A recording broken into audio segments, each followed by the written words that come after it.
जय हिंद साथियों, सबको नमस्ते। 2018 में जो एग्ज़ाम हुआ था, अलग अलग तिथियों को हुआ था। 10 मार्च 2018 को संस्कृत का एग्ज़ाम था। उस दिन प्रथम प्रश्न पत्र में आए हुए क्वेश्चन निम्नलिखित है, ध्यान दीजिए। मुझे लगा कि जितना ज़्यादा हो सकता है आपके सामने क्वेश्चन ला के दूँ, जिससे आपका प्रैक्टिस हो। देखिए और प्रैक्टिस कीजिए, इस तरह से क्वेश्चन को तैयार कीजिए। भारत के उपराष्ट्रपति पद के चुनाव में भाग लेने के लिए कितनी न्यूनतम आयु का होना आवश्यक है? राष्ट्रपति और उपराष्ट्रपति दोनों के चुनाव में भाग लेने के लिए 35 वर्ष उम्र होना अति आवश्यक है। लंदन में प्रथम गोलमेज सम्मेलन कब हुआ था?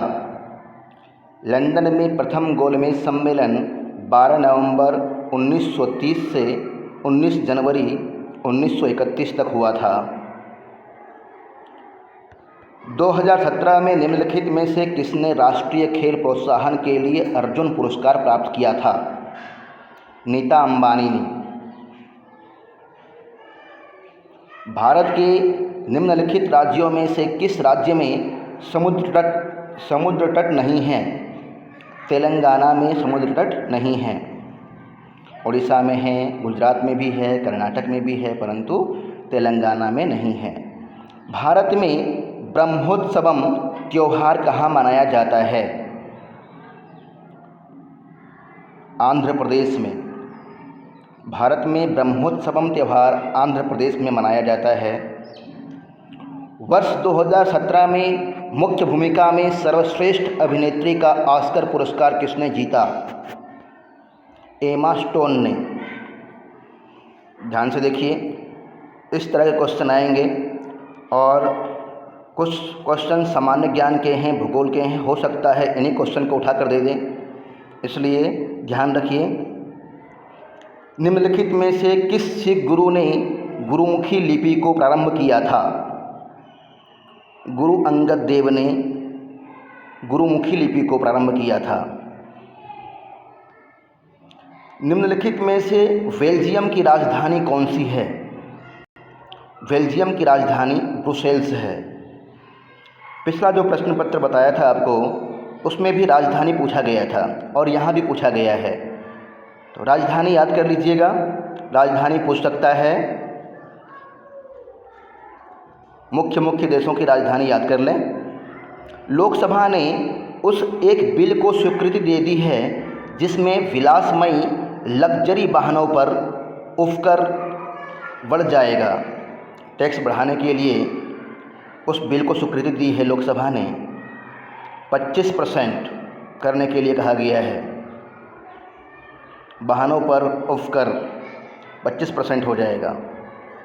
तक्षशिला को पराजित करने के बाद सिकंदर मगध पर कब्जा करना चाहता था, किंतु वह ऐसा क्यों नहीं कर सका? क्यों नहीं कर सका? वह युद्ध लड़ कर थक गया था। उसे एक विद्रोह का दमन करने के लिए मैसिडोनिया वापस जाना पड़ा। उसके सिपाहियों ने आगे जाने से इनकार कर दिया, या मौसम प्रतिकूल था? इसका उत्तर होगा उसके सिपाहियों ने आगे जाने से इनकार कर दिया, इसलिए सिकंदर मगध पर कब्जा करने में असफल रहा। पंचवर्षीय योजना की अवधि क्या थी? प्रथम पंचवर्षीय योजना की अवधि क्या थी? 1951 से 1956 तक प्रथम पंचवर्षीय योजना थी। 12वां क्वेश्चन है, 2017-18 के आर्थिक सर्वेक्षण के अनुसार 2016-17 में कृषि और संबंधित क्षेत्रों की वृद्धि दर कितनी थी? 4.9% थी। 13वां क्वेश्चन, एंडोरा की मुद्रा क्या है? एंडोरा की मुद्रा यूरो है। पिछले क्वेश्चन में भी इस तरह से प्रश्न आए थे। जो 18 तारीख को एग्ज़ाम हुआ था, उसमें भी मुद्रा पूछी गई थी। यहाँ भी पूछा गया है, इसलिए मुद्रा को भी याद कर लीजिएगा। आवर्त सारणी में क्षैतिज पंक्तियों को क्या कहा जाता है? आवर्त सारणी में क्षैतिज पंक्तियों को अवधियाँ कहा जाता है। जनवरी 2018 को भारत के विदेश सचिव के रूप में किसको नियुक्त किया गया है? विजय केशव को। वर्ष 2017 में सर्वश्रेष्ठ निर्देशन के लिए राष्ट्रीय फिल्म पुरस्कार निम्नलिखित में से किसने जीता? राजेश मफुस्कर ने। वर्ष 2017 में फीफा फुटबॉल पुरस्कार में सर्वश्रेष्ठ गोलकीपर पुरस्कार का विजेता कौन था? जियालुंगी बुफोन। एक पंचायत का गठन करने के लिए चुनाव अपने विघटन की तिथि से की समाप्ति से पूर्व पूर्ण हो जाता है। 6 महीने की समाप्ति से पूर्व पूर्ण हो जाता है। 2018 में निम्नलिखित में से गल्फ को ऑपरेशन काउंसिल GCC में UAE के अतिरिक्त मूल्य वर्धित कर वेट लागू करने वाला पहला देश कौन सा होगा? सऊदी अरब। विश्व में भारत गणराज्य सर्वाधिक जनसंख्या वाला देश है। विश्व में भारत गणराज्य दूसरा सर्वाधिक जनसंख्या वाला देश है, परंतु हाल ही में अमेरिका के एक एजेंसी के द्वारा सर्च किए जाने पे ज्ञात हुआ है कि विश्व में भारत प्रथम सर्वाधिक जनसंख्या वाला देश बन गया है। ध्यान रखिएगा। रिक्त स्थान है। उपकरण रक्तचाप मापने के लिए उपयोग किया जाता है। सिग्मोमैनोमीटर। सिग्मोमैनोमीटर उपकरण रक्तचाप मापने के लिए उपयोग किया जाता है। इसी तरह से सिस्मोग्राफी होता है वायुदाब मापने के लिए। थर्मामीटर वगैरह को उपकरण को याद कर लीजिएगा। स्टेथोस्कोप का आविष्कार किसने किया? स्टेथोस्कोप का आविष्कार रेने लाइनेक ने किया है। चुंबकीय शक्ति फ्लक्स को मापने के लिए उपयोग की जाने वाली इकाई वेबर। आलू पौधे के शरीर का कौन सा हिस्सा है? आलू पौधे के शरीर का कौन सा हिस्सा है? यह प्रश्न अधिकतर पूछा जाता है प्रतियोगी परीक्षाओं में। भूमिगत शाखा है। पत्तियों का गुच्छा नहीं है, जड़ भी नहीं है, फल भी नहीं है, यह भूमिगत शाखा है। निम्नलिखित में से उपधातु को पहचानें। तांबा, सोडियम, जर्मेनियम या जस्ता। इसका उत्तर होगा जर्मेनियम। जर्मेनियम उपधातु है और सभी धातु है।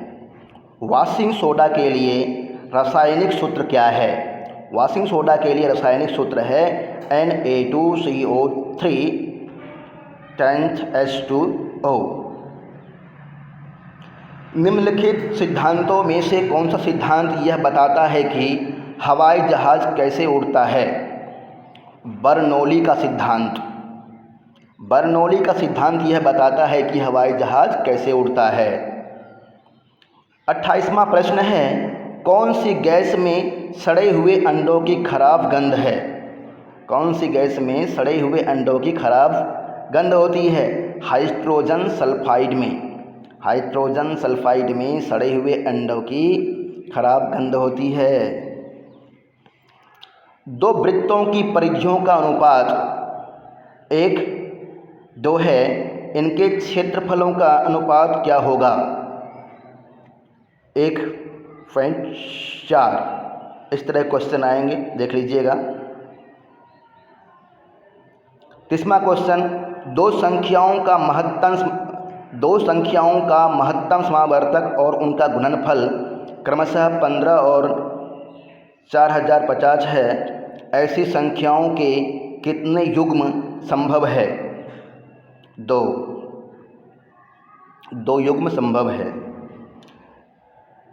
ये प्रश्न गणित से है, देख लें। यदि कर सकते हैं आप तो इस तरह से क्वेश्चन प्रैक्टिस कर लें, और नहीं तो अन्य क्वेश्चन सरल वाला देख लीजिएगा। 32वां क्वेश्चन भी गणित से है। 33वां क्वेश्चन भी गणित से है, इसको भी देख लीजिएगा। यदि कर सकते हैं तो, अन्यथा उन क्वेश्चन को ही करें जहाँ पे आप उस क्वेश्चन पे टाइम दें जो आपके लिए सरल हो, जिसको आप कर सकते हैं। कठिन क्वेश्चन की ओर ज़्यादा समय ना गंवाएं, क्योंकि आपका मेरिट प्रथम प्रश्न पत्र से नहीं अपितु द्वितीय प्रश्न पत्र से बनना है। इसको सिर्फ पास करना है आपको। उन क्वेश्चन को ज़्यादा ध्यान से पढ़ें, उनको देखें, जिसको आप कर सकते हैं, तैयारी कर सकते हैं, उन्हीं को पढ़ें। किसी परीक्षा में 27% छात्र गणित में तथा 24% छात्र भौतिक में अनुत्तीर्ण हो जाते हैं। यदि 20% छात्र दोनों विषयों में अनुत्तीर्ण हो जाते हैं, दोनों विषयों में उत्तीर्ण होने वाले छात्रों का प्रतिशत क्या है? यहाँ प्रतिशत पूछा गया है। प्रतिशत निकालना बहुत मुश्किल नहीं होता है, ये प्रश्न आप कर सकते हैं। प्रतिशत वाला प्रश्न पिछले प्रश्न पत्र में ही पूछा गया था और यहाँ भी पूछा गया है। प्रतिशत निकालना आप सीख लीजिए। आप एक क्वेश्चन कर सकते हैं, इस तरह से एक क्वेश्चन ज़रूर आएगा। 15वां क्वेश्चन है, ए, बी तथा सी की आय का अनुपात 3, 4, 5 है। यदि उनकी आय क्रमशः 30%, 25% और 20 बढ़ जाए तो उनकी नई आय का अनुपात क्या होगा?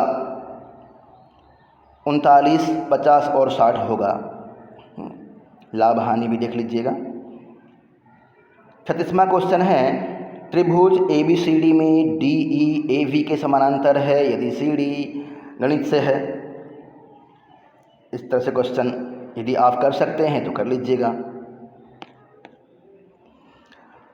यदि एक निश्चित कोडिक भाषा में डिटेल को वेब 0 WVGZRO के रूप में लिखा जाता है तो उसी कोडित भाषा में रिमार्क को कैसे लिखा जाएगा?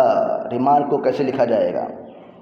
डिटेल डी के बाद कितने अक्षरों के अंतराल पर W है, ई के बाद कितने अक्षरों के अंतराल पर V है, ये देख लीजिएगा।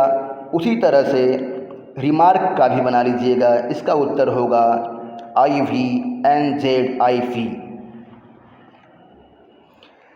इस तरह के प्रश्न कोडिंग से युक्त होता है। एक दो प्रश्न को प्रैक्टिस कर लेंगे तो आपके लिए आसान होगा। कुछ प्रश्नों का प्रैक्टिस सेट बना लें। नीचे दिए गए विकल्पों में से उस विकल्प का चयन करें जो निम्नलिखित संख्या की श्रृंखला को पूर्ण करेगा।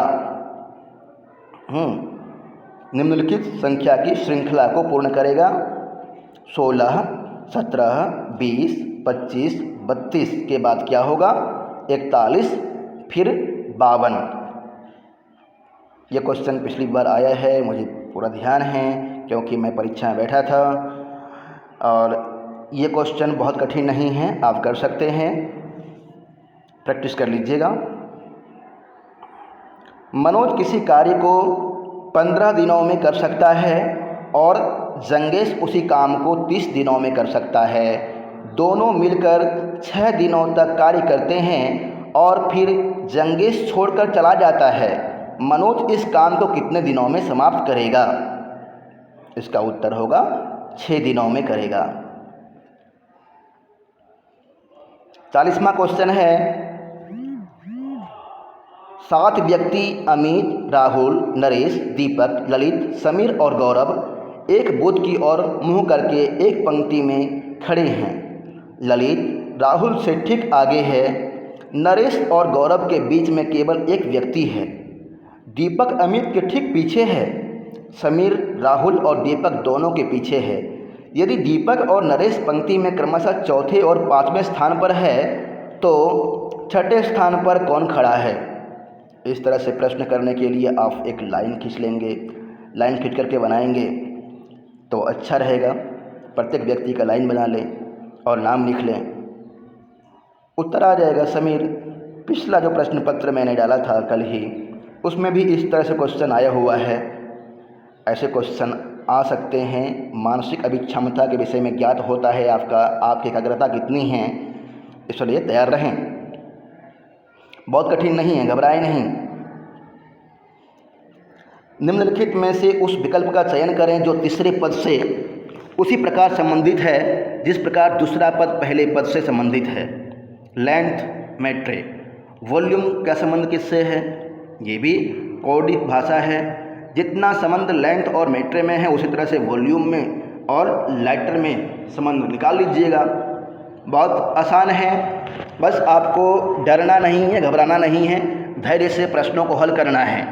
आप कर लेंगे, विश्वास रखिए अपने ऊपर और प्रैक्टिस करते रहिए। 42वां क्वेश्चन है, निम्नांकित चित्र में कितने त्रिकोण हैं? इसमें त्रिकोण गिनना है और त्रिकोण गिनने का सबसे अच्छा तरीका होता है, सबसे पहले बड़ा वाला गिन लीजिए, फिर एक एक करके गिनते जाइए, टिक लगाते जाइए, या फिर अपने हिसाब से त्रिकोण बनाइए एक और वहाँ गिनिए कि कितने त्रिकोण बने हैं। इसका उत्तर होगा 28 या अधिक। यदि जे के का भाई है, पी के का भाई है और जे आर का भाई है तो निम्नलिखित में से कौन सा कथन निश्चित रूप से सत्य है? जे पी का भाई है। सादृश्य संबंध वाला क्वेश्चन आता है, पिछले वाला में भी आया था, इसकी तैयारी अवश्य करें। ऐसे क्वेश्चन करने के लिए अपने परिवार की ओर देखें। संबंध को जान ही रहे हैं, माता पिता, मामा, मासी, इनको जोड़ते हुए मन में इस तरह के संबंधों को रखते हुए क्वेश्चन करेंगे तो सवाल कर लेंगे आप, आसान होता है। या फिर डायग्राम बना लें, उससे भी ये बन जाता है। दिए गए उत्तरगत चित्रों में से उस चित्र का चयन करें जिसमें प्रश्नगत चित्र छिपा हुआ है, एम्बेडेड हो।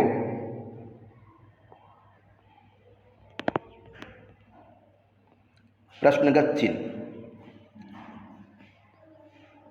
चिन्ह इस तरह से है, आपको उस चित्र का चयन करना है जिसमें ऐसे चित्र हो, दिया होना चाहिए। देखिए किसमें है, चौथा नंबर में दिया हुआ है।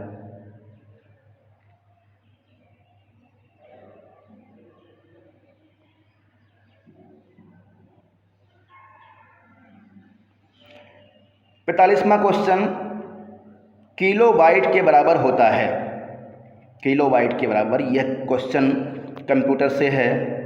किलोबाइट के बराबर 1024 बाइट्स होता है।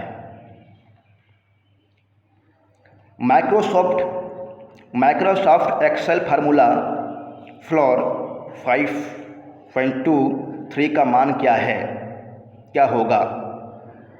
इसका मान 3 होता है। लेफ्ट माउस बटन को दबाए रखकर और माउस को माउस पैड पर घुमाने को क्या कहा जाता है? लेफ्ट माउस बटन को दबाए रखकर और माउस को माउस पैड पर घुमाने को क्या कहा जाता है? ड्रैगिंग कहा जाता है, ड्रैगिंग। अरे भाई क्यों ड्रैगिंग कर रहे हो? ड्रैगिंग। इरेजिंग नहीं कहा जाता है, पेस्टिंग नहीं कहा जाता है, रोटेटिंग भी नहीं कहा जाता है। सत्य या असत्य बताएं, यह क्वेश्चन पिछले प्रश्न पत्र में भी था। सत्य या असत्य बताएं। न्यूज़ ग्रुप एक बड़े नोटिस बोर्ड जैसा होता है जो ग्रुप से संबंधित सभी सदस्यों की पहुंच में होता है। टेलनेट कमांड का प्रयोग इंटरनेट पर दूरस्थ लॉगिन के लिए किया जाता है। यह आपकी मानसिक क्षमता और सामान्य ज्ञान दोनों तरह की जानकारी ज्ञात होती है। इससे सावधानी से करेंगे तो ठीक हो जाएगा। क्वेश्चन सरल है, बहुत कठिन नहीं है। सत्य और दोनों सत्य है, प्रथम और द्वितीय दोनों सत्य है। इसका उत्तर होगा चौथा। डॉट मैट्रिक्स प्रिंटर के संबंध में सही कथन की पहचान करें। यह एक इम्पैक्ट प्रतिघात प्रिंटर है और स्याही वाले फीते का प्रयोग करता है। इसका उत्तर होगा डॉट मैट्रिक्स प्रिंटर। यह एक इम्पैक्ट प्रतिघात प्रिंटर है और स्याही वाले फीते का प्रयोग करता है। ध्यान रखिए।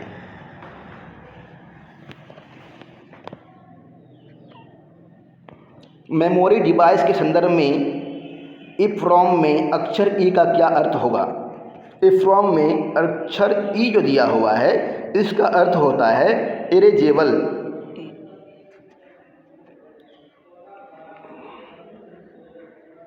मुगल काल के दौरान झारखंड राज्य को क्या कहा जाता था? मुगल काल के दौरान झारखंड राज्य को कोकरा कहा जाता था। कुकरा। मुगल काल के दौरान झारखंड राज्य को कुकरा कहा जाता था। अगला क्वेश्चन, झारखंड राज्य में पुरुषों द्वारा त्योहारों और शादियों के समारोहों जैसे मौक़ों पर ढाल और तलवार के साथ कौन सा नृत्य किया जाता है?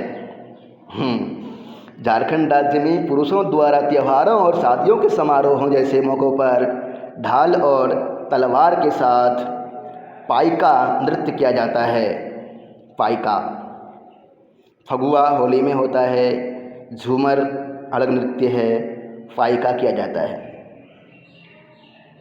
झूमर राजस्थान का लोक नृत्य। झारखंड के सिलवानस डुंगडुंग को किस खेल के पूर्व खिलाड़ी के रूप में जाना जाता है? हॉकी खेल के पूर्व खिलाड़ी के रूप में जाना जाता है। झारखंड का प्रसिद्ध पारसी अग्नि मंदिर कहाँ स्थित है? पारसी अग्नि मंदिर कहाँ स्थित है? जमशेदपुर में।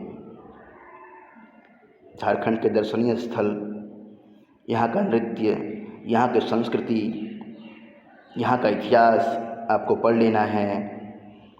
झारखंड सरकार ने 2017 के साथ क्लाउड आधारित नागरिक सेवाओं में सुधार करने और झारखंड को नई स्टार्टअप कंपनियों के लिए आकर्षक जगह बनाने के लिए एक सहमति पत्र पर हस्ताक्षर किए हैं। ओरेकल के साथ में सहमति पत्र हस्ताक्षर किया है। ओरेकल एक कंपनी है। उस समय तात्कालिक परिस्थिति के अनुसार ये क्वेश्चन पूछा गया है। वर्तमान में भी इस तरह से कुछ क्वेश्चन आ सकता है, इसलिए ध्यान रखें। झारखंड का पहला चुआर विद्रोह कब हुआ था? झारखंड का प्रथम चुआर विद्रोह 1789 में हुआ था। झारखंड का पहला चुआर विद्रोह। जी, आप सभी अच्छा पढ़ रहे हैं, अच्छी तरह तैयारी कर रहे हैं। तैयारी करते रहें। अपने हित में, राष्ट्र हित में और आने वाले पीढ़ी के हित में आप एक अच्छा शिक्षक बनने की ओर जा रहे हैं। राष्ट्र की सेवा करें और तैयारी करें अच्छी तरह से, समय का सदुपयोग करें। अगला क्वेश्चन, झारखंड के सबसे पुराने संस्थानों में से एक जिसे वर्तमान में राज्य ग्रामीण विकास संस्थान कहा जाता है, मूल रूप से वह स्थापित किया गया था 1954 में। जिसे वर्तमान में राज्य ग्रामीण विकास संस्थान कहा जाता है, ध्यान दीजिए, वर्तमान में राज्य ग्रामीण विकास संस्थान कहा जाता है। उसका स्थापना 1954 में हुआ था। अगला क्वेश्चन, छत्तीसगढ़ राज्य झारखंड के में स्थित है। ये बताना है आपको, छत्तीसगढ़ राज्य झारखंड के किस ओर स्थित है? पश्चिम में। झारखंड के आसपास के पड़ोसी राज्यों को याद कर लीजिएगा। झारखंड में कितने ज़िले हैं, कितने प्रमंडल हैं, कितने अनुमंडल हैं, ये याद कर लीजिएगा। दर्शनीय स्थल। झारखंड राज्य के निवासी किस कवि ने हिंदी में सर्वश्रेष्ठ कविता के लिए 2011 में प्रतिष्ठित भारत भूषण अग्रवाल पुरस्कार जीता था? अनुज लुगुन ने। जी साथियों, अगला क्वेश्चन है, निम्नलिखित में रांची में पैदा हुए कौन से भारतीय टेबेलॉजिस्ट हैं जो एक लेखक और Sikkim research institute of Tibetology SIRT के संस्थापक निदेशक हैं? टिबेटोलॉजी SIRT के संस्थापक निदेशक हैं। निर्मल चंद सिन्हा। इसका उत्तर होगा निर्मल चंद सिन्हा। 60 क्वेश्चन हो गए हैं सामान्य ज्ञान, कंप्यूटर, मानसिक अभिक्षमता के। 40 क्वेश्चन हिंदी से आने हैं, इनकी भी तैयारी करें और हिंदी भी पढ़ते रहें। हिंदी में आपको अच्छा नंबर लाना है। गद्यांश दिया गया है और गद्यांश में से क्वेश्चन पूछता है, सर्वाधिक उपयुक्त विकल्प चुनकर लिखें। आज हमारे वर्तमान युग की ऐसी उलझन भरी, दुस्साध्य और भयानक समस्या उपस्थित हैं जिससे बचा नहीं जा सकता। क्या हम सदा के लिए युद्ध बंद करने की घोषणा कर सकते हैं या इसके विपरीत हम मनुष्य जाति को समूल नष्ट करना चाहते हैं? यदि हम सदैव के लिए युद्ध से विमुख हो जाते हैं तो हम एक ऐसे सुखी समाज का निर्माण कर सकते हैं जिसमें ज्ञान व विज्ञान की सतत प्रगति हो रही है। क्या इस स्वर्गीय आनंद के बदले विनाशक मृत्यु को हम इसलिए चाहते हैं क्योंकि हम अपने झगड़े समाप्त नहीं कर सकते? हम मनुष्य होने के नाते मनुष्यता के नाम पर यह प्रार्थना करते हैं कि आप सब कुछ भूलकर केवल अपनी मानवता को याद रखें। यदि आप यह कर सकते हैं तो निश्चित ही नए व महान भविष्य के लिए रास्ता खुला है, किंतु यदि आपको यह मंजूर नहीं है तो आपके सामने मानव मात्र की मृत्यु का संकट उपस्थित है। इस तरह से गद्य दिया हुआ है। प्रश्न है इसमें से, गद्यांश में युद्ध का क्या कारण बताया गया है? गद्यांश में युद्ध का कारण बताया गया है पारस्परिक विवाद। पारस्परिक विवाद के कारण से ही युद्ध हो रहा है।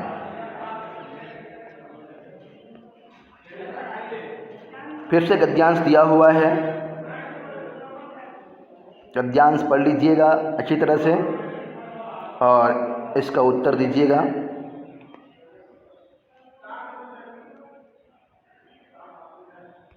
युद्ध एक समस्या।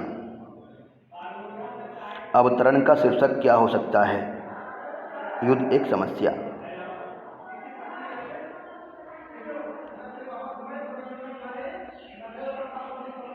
इसमें से एक और क्वेश्चन है, ज्ञान विज्ञान से विकसित समाज के बारे में पूछा गया है। शांति और शक्ति से हम कैसे समाज का निर्माण कर सकते हैं? शांति और शक्ति से ज्ञान विज्ञान से विकसित समाज का निर्माण कर सकते हैं।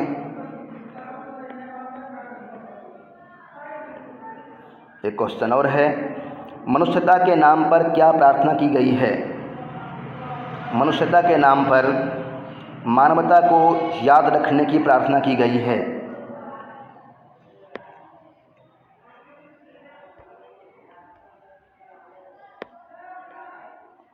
दुस्साध्य समस्या क्या है? विनाशकारी युद्ध की। दुस्साध्य समस्या है विनाशकारी युद्ध की। तो इस तरह से पैराग्राफ पढ़ लेंगे अच्छी तरह से और इसका उत्तर देंगे। गद्यांश को अच्छी तरह से पढ़ें, उसी में से उत्तर होता है और बुद्धि से क्वेश्चन करेंगे, शांत चित्त होकर के। टेंशन नहीं लेना है। जब आपको लगे कि हाँ परेशानी हो रही है, क्वेश्चन का जवाब नहीं दे पा रहा हूँ, तो धैर्य रखें। उस समय रुक जाएं, कुछ देर के लिए अपने आँख को बंद कर लें, उसके बाद फिर से प्रश्न पढ़ें, जवाब मिल जाएगा आपको। ये भी गद्यांश से है।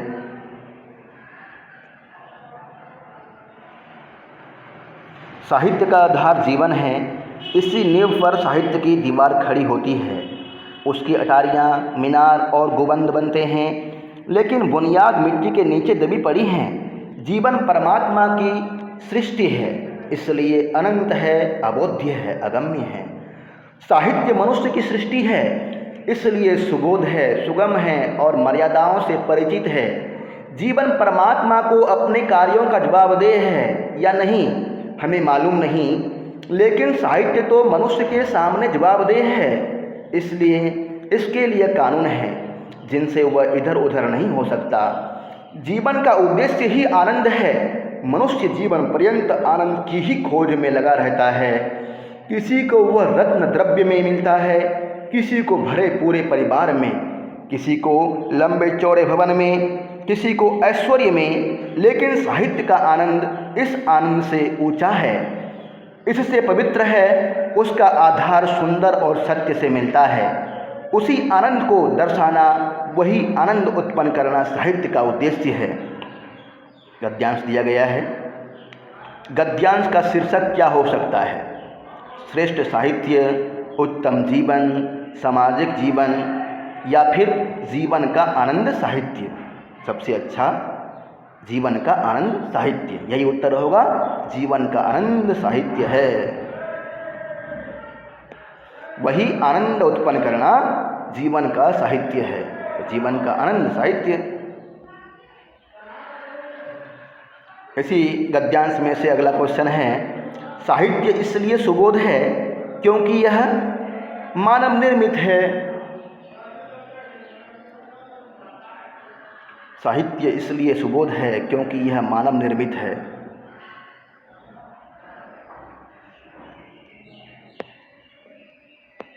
अगला क्वेश्चन भी यहीं से है।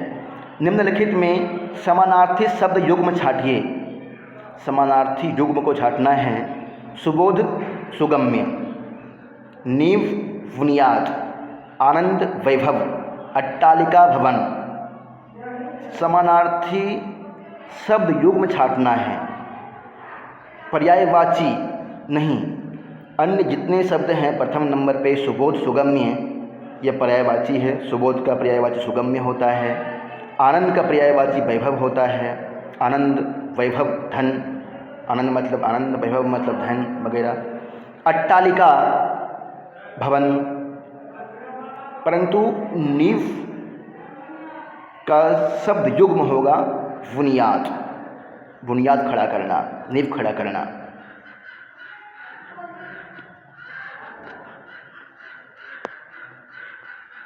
अगला क्वेश्चन, साहित्य किस प्रकार के आनंद को उत्पन्न करता है? साहित्य सत्यम शिवम सुंदरम वाले आनंद को उत्पन्न करता है। भारत की जनसंख्या 1 अरब की संख्या को पार कर गई है। मांग और आपूर्ति में अत्यधिक असमानता होने के कारण जल संसाधनों के प्रबंधन में गंभीर चुनौती का सामना करना पड़ रहा है। जीवन एवं पर्यावरण के अस्तित्व के लिए जल एक अनिवार्य प्राकृतिक संसाधन है। जल की बढ़ती हुई मांग के कारण उपलब्ध संसाधनों पर काफ़ी दबाव है, जिसे हम सदैव बहुतायत मात्रा में उपलब्ध होने तथा प्रकृति का निःशुल्क उपहार समझते थे। उसी जल की एक दिन कमी हो जाएगी, इसलिए तत्काल जल संसाधनों की संख्या में वृद्धि और सुरक्षा की जानी चाहिए। समय के साथ साथ हमारे गांवों एवं शहरों में लोगों ने सरल, कुशल और कम लागत वाली वर्षा जल संचयन संबंधी पद्धतियों का काफ़ी सुनियोजित विकास किया है। हमारी इन परंपरागत जल संचयन प्रणालियों की उपेक्षा करने की प्रवृत्ति रही है। हमें अपनी प्राचीन चिरस्थायी प्रणालियों से सीख लेकर बेहतर प्रबंधन के जरिए अपने बहुमूल्य जल संसाधनों का संरक्षण करना चाहिए।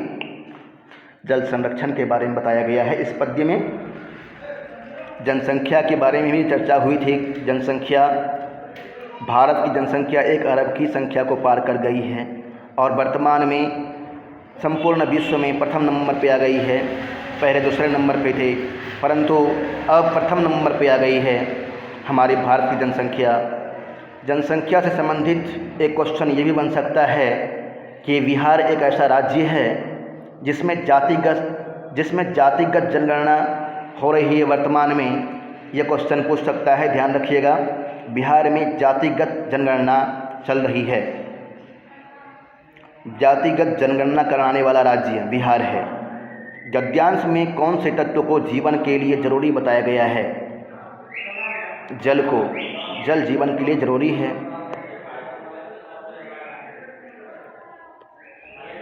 जल प्रबंधन में कौन सी चुनौतियां हैं? जल प्रबंधन में मांग और आपूर्ति में असमानता ही चुनौतियां हैं। गद्यांश में ही हैं। गद्यांश को आप अच्छी तरह से पढ़िएगा, वहाँ से उत्तर मिल जाएगा आपको। मांग और आपूर्ति में आपूर्ति शब्द का क्या अर्थ है? पूरा करना, भरना, आपूर्ति करना। उसी जल की एक दिन कमी हो जाएगी में उसी से क्या अभिप्राय है?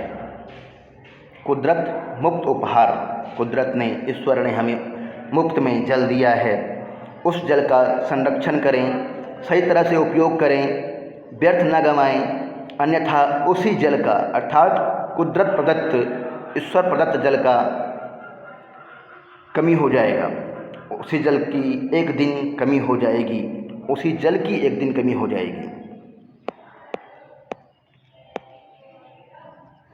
गद्यांश का शीर्षक क्या हो सकता है? गद्यांश को पढ़ने के बाद ज्ञात होता है कि जल प्रबंधन गद्यांश का शीर्षक हो सकता है।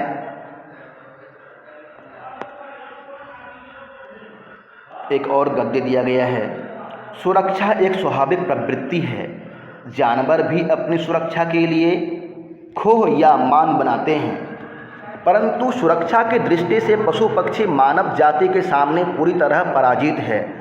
मानव ने बुद्धि की शक्ति द्वारा इस क्षेत्र में अधिक प्रगति कर ली है। उसने पशु पक्षियों को अपना गुलाम बना लिया है। कितने ही पशु पक्षियों को वह मार कर खा जाता है, कितने ही खूंखार जानवरों को उसने अपने बस में कर लिया है। प्रकृति पर विजय पाने में मानव ही सबसे अधिक सफल हो सका है और इस प्रकार उसने अपने जीवन को अतिशय सुरक्षित कर लिया। इस सब का एक ही कारण है कि वह अन्य प्राणियों की तुलना में कहीं अधिक बुद्धिशाली है। बुद्धि के द्वारा ही मानव ने अपनी सुरक्षा के तमाम साधन उपलब्ध किए हैं। अपने शरीर की सुरक्षा के लिए उसने बहुत से उपाय खोजे हैं और आज भी वह खोजता जा रहा है। शरीर की सुरक्षा भोजन, वस्त्र, शस्त्र, आवास तथा शरीर को सुख देने वाले साधनों से ही होती है। जो चीज़ें शरीर को कष्ट पहुंचाती है वे मानव की सुरक्षा में एक बाधक है। जो उसे सुखी बनाती है वे उसे जीवित रहने में मदद पहुंचाती है। सुरक्षा के लिए ही भोजन की आवश्यकता पड़ती है और युद्ध की भी। भूख लगना, भोजन खोजकर खाना और अपने प्राण रक्षा के लिए युद्ध करना, यह प्रवृत्ति सभी प्राणियों में पाई जाती है। इन्हीं लक्ष्यों की प्राप्ति में मानव ने बुद्धि शक्ति के द्वारा समाज रचना की, सभ्यता तथा संस्कृति बनाई। ज्ञान, विज्ञान, शिक्षा आदि के द्वारा इन्हें और समृद्ध किया। इस सब का मूल लक्ष्य जाति की सुरक्षा, सुख, समृद्धि तथा आनंद ही है। इस प्रकार की भावना से ही मानव का विकास हुआ है। सुरक्षा सुख की द्योतक है, सुरक्षा सुख की द्योतक है, आनंद का स्रोत है। यह गद्य थोड़ा सा लंबा था, इस तरह से गद्य आ सकता है, ध्यान रखें। इसमें से क्वेश्चन हैं, सावधानी से पढ़ेंगे क्वेश्चन को और इसी गद्य में आंसर खोजें, मिल जाएगा। कौन सा कथन उपयुक्त नहीं है? मानव प्रकृति पर विजय प्राप्त कर लेता है? नहीं कर सकता है। मानव लक्ष्य प्राप्ति ताकत से करता है। मानव लक्ष्य प्राप्ति ताकत से करता है, इस तरह से गद्य में कहा गया है। मानव पशुओं को मारकर खा जाता है, ठीक है, ये भी मानव के सामने पशु पराजित है, परंतु मानव लक्ष्य प्राप्ति ताकत से करता है, ये वाला गद्य में कहा गया है।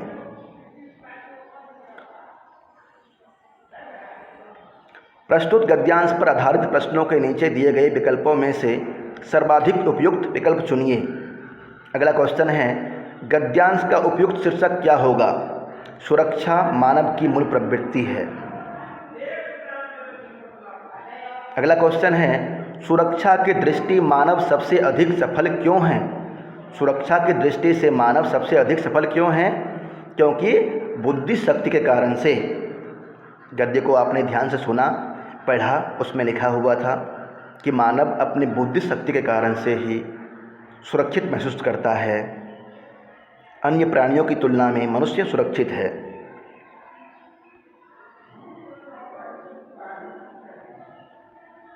अगला प्रश्न है, इन्हीं लक्ष्यों की प्राप्ति में वाक्य में इन्हीं से क्या अभिप्राय है? इन्हीं से, गद्य को अच्छी तरह से पढ़िएगा। इन्हीं शब्द किसके लिए आया था? भोजन और युद्ध के लिए।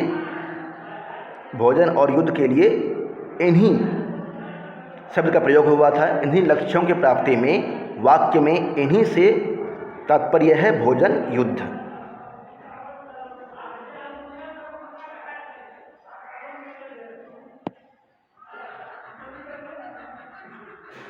गद्यांश के अनुसार क्या शरीर को सुख देने वाला साधन नहीं है? गद्यांश के अनुसार मकान शरीर को सुख देने वाला साधन है, कपड़ा है, रोटी है, परंतु ज्ञान जो है वह शरीर को सुख देने वाला साधन नहीं है इस गद्यांश के अनुसार।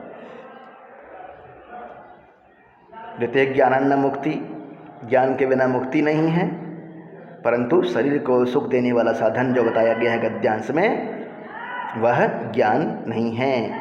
पीठ पीछे शिकायत करने के अर्थ में कौन सा मुहावरा है? कान में तेल डालना नहीं, कान भरना, जी हाँ, इसका उत्तर होगा कान भरना। निर्गुण शब्द का विलोम क्या होता है? निर्गुण शब्द का विलोम होता है सगुण। क्वेश्चन करते रहें, इस तरह से क्वेश्चन प्रैक्टिस करने से आपको काफ़ी लाभ होगा। अभिनेता शब्द का स्त्रीलिंग रूप क्या होगा? अभिनेता शब्द का स्त्रीलिंग रूप होगा अभिनेत्री। जिसमें व्यंजनों की आवृत्ति हो वह कौन सा अलंकार होता है? शब्द साम्यम अनुप्रास, अनुप्रास वर्ण जो होता है उसको, उसमें व्यंजनों की आवृत्ति होती है। गति शब्द का अर्थ क्या नहीं होता है?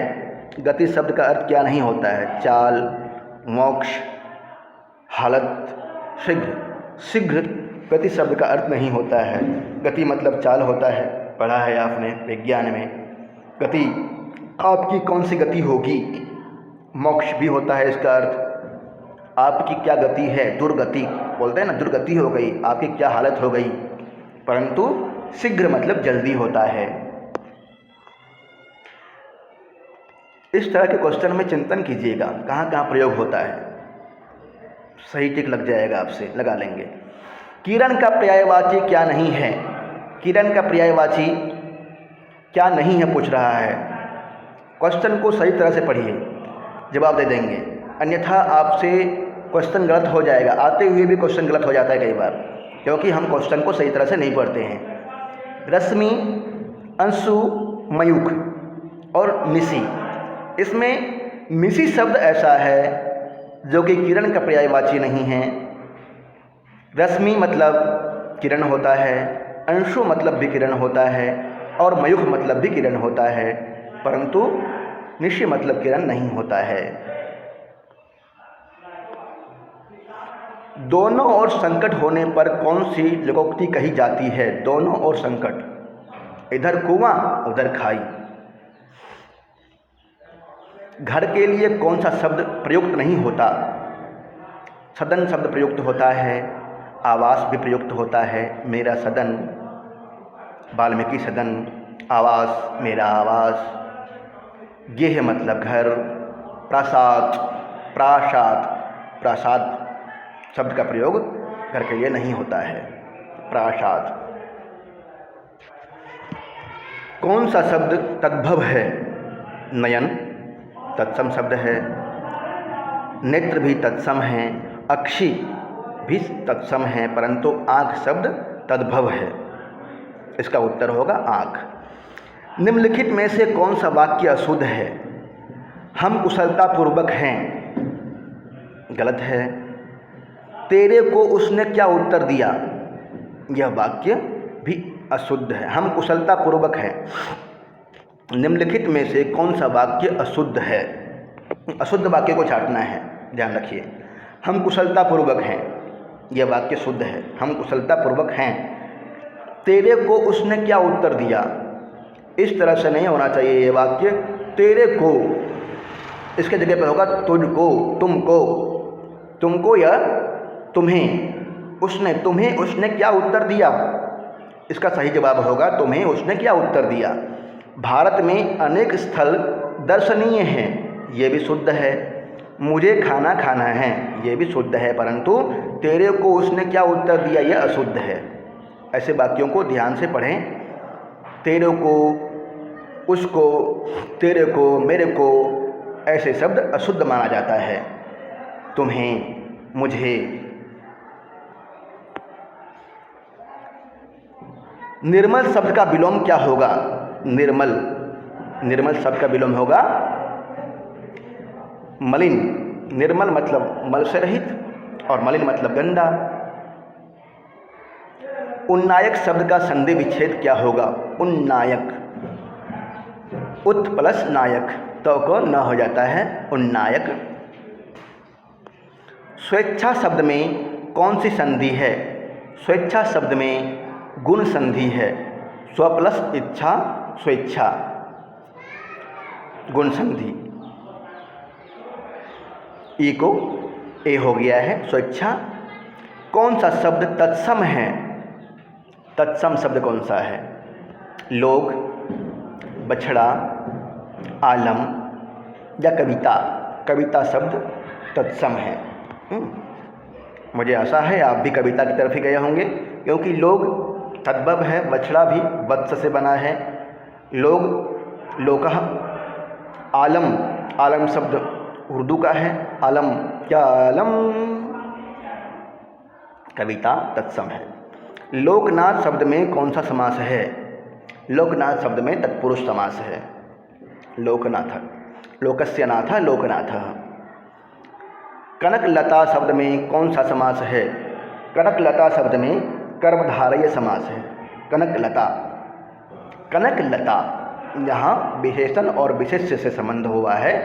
कनकलता, इसलिए कर्मधारय समास। विशेषण पूर्वपद कर्मधारय समास। सधर्म शब्द में कौन सा समास है? सधर्म शब्द में कर्मधारय समास है। सधर्म। कौन सा शब्द बहुवचन है? लड़के शब्द बहुवचन है। लड़के को, लड़कों, लड़की, ये शब्द बहुवचनांत नहीं हैं। शुद्ध शब्द बनेगा लड़के। क्या तुम किताब पढ़ेगा? वाक्य में कौन सा अंश अशुद्ध है? क्या तुम किताब पढ़ोगे? क्या तुम किताब पढ़ेगा, यह शुद्ध है। इसका उत्तर होगा क्या तुम किताब पढ़ोगे। जो अपनी हत्या करता है उसके लिए एक शब्द क्या है? आवेशपूर्ण नहीं, आवेशपूर्ण होकर के हत्या कर सकता है, आवेशपूर्ण होकर के आत्महत्या कर सकता है। दशहतगर्दी, दशहतगर्द होना अलग बात है। अन्य घाती, अन्य को मारना, दशहतगर्दी होकर के अन्य व्यक्ति को मार सकता है, परंतु आत्मघाती, जो अपनी हत्या करता है उसको बोलते हैं आत्मघाती। जी, ये 40 क्वेश्चन हिंदी से थे। आपने बहुत ही अच्छी तरह से पढ़ा। आपको बहुत सारी शुभकामनाएं। इसी तरह से पढ़ते रहें ध्यान से। मुझे पूर्ण विश्वास है कि आपको सफलता मिलेगी। मनोयोग से पढ़ें और अपनी बुद्धि का परिचय दें। क्वेश्चन करते समय ध्यान रखिए, सावधानी से क्वेश्चन कीजिएगा, आप सफल हो जाएंगे। धन्यवाद। अच्छा लगे तो चैनल को सब्सक्राइब करें, लाइक करें, शेयर करें, कमेंट्स करें।